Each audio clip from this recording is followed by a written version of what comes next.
London, 1862. The streets are damp with a fine mist. Overhead, the winter sky is the pale color of Tudor, lull and heavy. In a tall townhouse in Bloomsbury, the drawing room is silent. The fire crackles softly, casting long shadows across the deep red carpet. A boy named Henry stands perfectly still beside the mantel. He is only 10 years old. Yet he holds himself with the posture of a small soldier. His dark hair is neatly brushed, his shoes polished until they shine like black glass. The brass clock on the mantel ticks in steady measure. Today, Father returns. In this house, Father's presence changes everything. The servants tread more quietly. The rooms are a little tiddier. Even the air seems to hold its breath. Outside comes the distant clatter of hooves, then the rumble of carriage wheels on wet cobblestone. Henry's heart beats faster. A shape darkens the frosted glass of the front door. The latch turns. The hinges creak.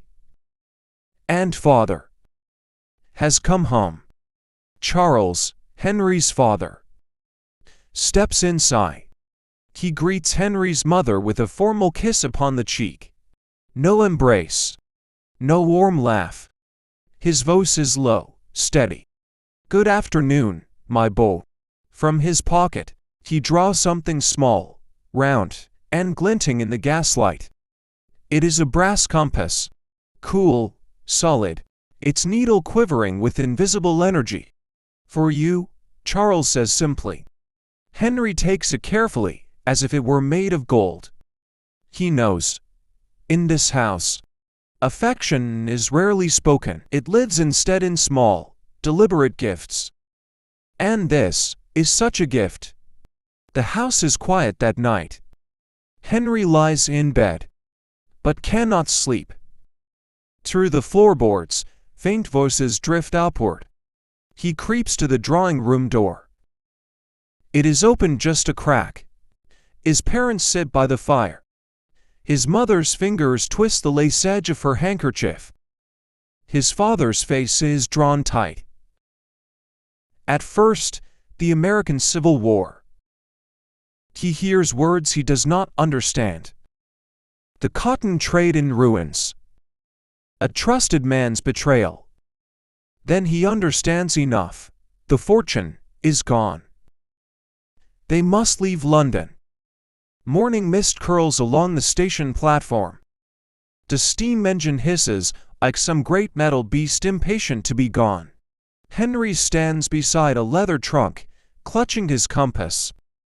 London is already fading behind him, though the train has not yet moved. His father reads a newspaper, silent. But Henry catches the faraway look in his eyes. A look not of business, but of memory. Yorkshire greets them with rolling green hills. And a silence unlike London's. The cottage is small, its walls thick with age.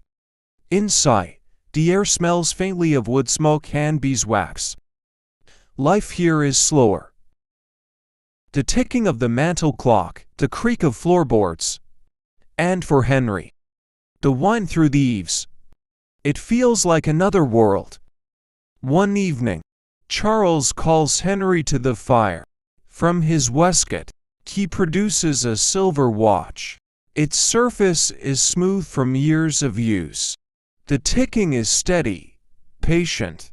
"This was my father's," Charles says, "and his before him. One day, it will be yours." Henry feels the weight of it, and knows this is not just a timepiece. It is a link from father to son to grandson yet unknown. Another night, a book is placed in Henry's hands.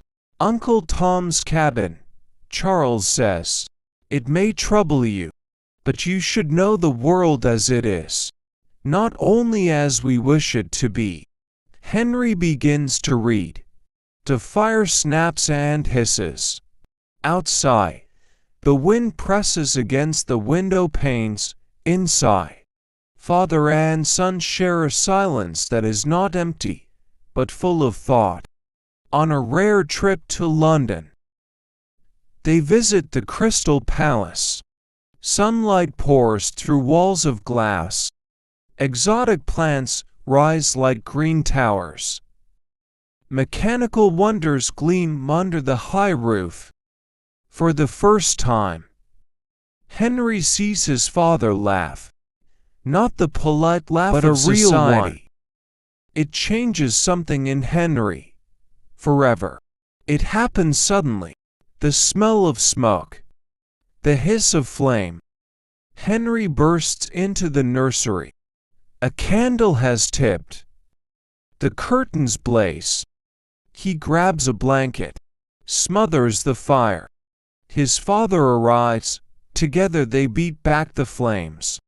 When it is over, Charles kneels, places both hands on Henry's shoulders. I am proud of you, my son. The words are simple, but to Henry, they are gold. In Yorkshire, seasons turn like pages. Spring to summer, summer to autumn. Father and son walk the fields, fish in the streams, speak of history and books. Sometimes, Charles tells stories of his own boyhood. In those moments, Henry sees the boy his father once was. Years later, Henry will still have the compass, still have the watch. They will sit on his desk, quiet reminders of a time when love was spoken in gestures. He will understand that even in the strict world of Victorian fathers, the heart always found a way.